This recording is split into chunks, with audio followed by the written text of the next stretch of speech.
Doctor, in your opening address to the PBS's study school, you alluded on the guiding principles, strategic principles of a merger. Could you give us some more detail, please? Sure, Tommy. I think it could even be further. I think it's any change management process, principles that we've learned. It's been a long process, I would say 6, 7 years, and a number of issues emerged. I think when you're faced with change, the first important point is to accept the inevitable. Don't fight it. You lose a lot of energy in fighting what's inevitable, and accept it and go on from a position of strength. That was, I think, the first and foremost very important thing. The other one is that once you've got the organization of the change process underway, to create a common vision. Linked to that is a common goal, which we call the mission, to something doable that you can really focus on. Yeah. And then, quite interestingly, in our case, it's not a bad thing to create a common enemy. Oh, yes. In our case, that enemy was the Minister of Education en Voorsitter. Ek weet meneer Kara is maar baie gelag toe kom gesê hy is die gemeenskaplike firm dat ons nader mekaar gebring, maar dit het goed gewerk. Dit het goed gedien. Die vierde saak, sou ek sê, is in enige veranderingsproses moet daar 'n balans wees tussen onsekerheid en sekerheid, of verandering en 'n bietjie sekerheid. And what we did, we on some things we moved very quickly in terms of permanent council, a vision and a mission, but on other things like the brand and things like that, program alignment, we move slower, and that's where the trick of a merger comes in, where the management is more of an art than a science, but you have to get that right.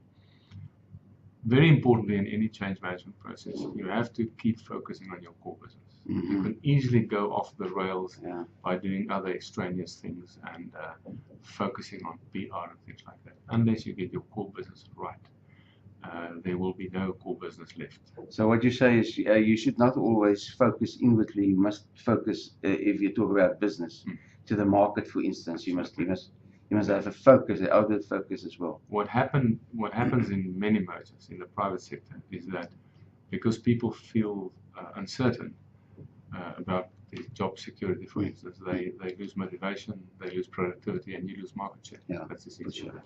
Okay. En in ons geval was 'n ander baie belangrike faktor was dat ons vir ons spesifieke mergers, en dit is waarskynlik ook waar in enige ander merger of selfs 'n gewone veranderingsproses, het ons die korrekte en gepaste bestuursmodel gekies. Okay. Wat 'n gewone besigheidsmodel is met 'n groep hoofkantoor en 3 besigheidseenhede.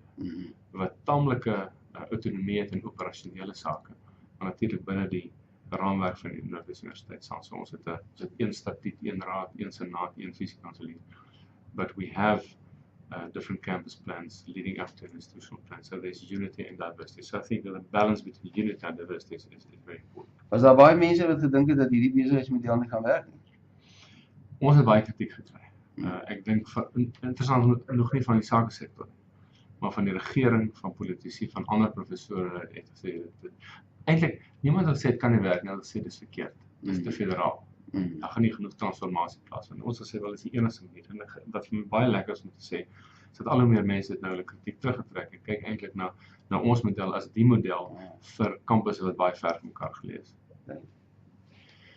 Miskien twee laaste goeders. Die een is, ek dink in enige veranderingsproses het mense insentiewe nodig. En in ons geval het ons gepraat van moraliteit en geld, of morality and money. And we had set up a performance agreement, performance system, which also had a monetary but also an acknowledgement part. And that worked very well for us. And together with that, with the institutional plan and targets and target dates, we set a culture of metrics and measurement.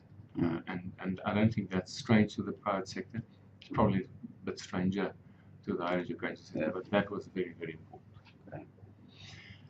Perhaps to close, I think there are always challenges in any process, but I think your basis should be effectiveness and efficiency.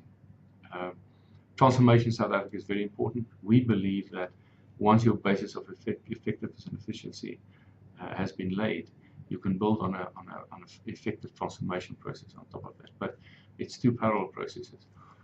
And then the last thing, and this is would not be new to any audience from business, the golden rule: communication, communication, communication.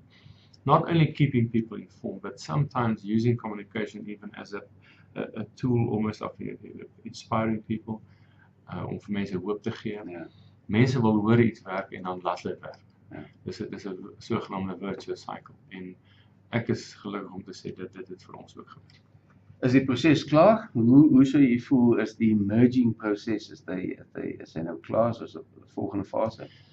Ek dink die merger van samensmelte van Noord Universiteit is nou tot 'n einde. Ek dink daar's van die elemente wat voortgaande transformasie sal altyd aandag kry. Ja. Dit is wat transformasie is.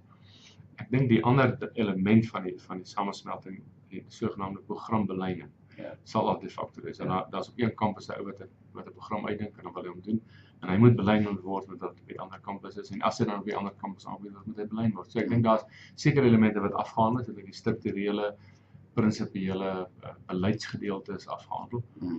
Daar's sekere goed dat die transformasie, voortgaande transformasie dit wat op 'n voortgaande basis sal aandag kry. In closing, you mentioned that should they ask you to demerge, what would your opinion be at this stage? I often say that if the Honourable Minister would write me a letter saying, "Dear Comrade Vice Chancellor, I had a dream and I realized this was a big mistake to merge and you've got a year to demerge," I would probably the next morning write him, "Dear Comrade Minister, no thank you, but no thank you." Because I really think, and the campuses agree with me, that all three of the campuses and the institution office, but especially the campuses, have gained by the merger more than they were before. And I think that's the test of the success of any merger. Thank you very much, Professor.